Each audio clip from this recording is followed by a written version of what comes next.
പൂരങ്ങട പൂരമുള്ളൊരു നാട് നമ്മുടെ നാട്.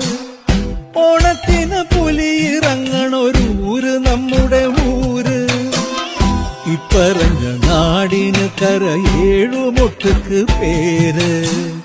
കാണണമെങ്കി കാണണം കടി തൃശ്ശിവപേരൂര്.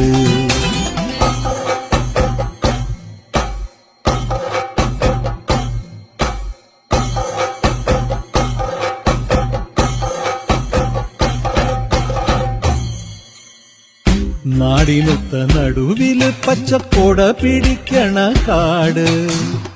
വട്ടത്തില് കൂടുവാൻ അവിടെടവുമുണ്ടൊരുപാട്. തേക്കിൻകാട് തേക്കിൻകാടെന്ന് പറഞ്ഞു പോരണ പേര്. കൂടണമെങ്കി കൂടണം കടി തൃശ്ശിവപേരൂര്.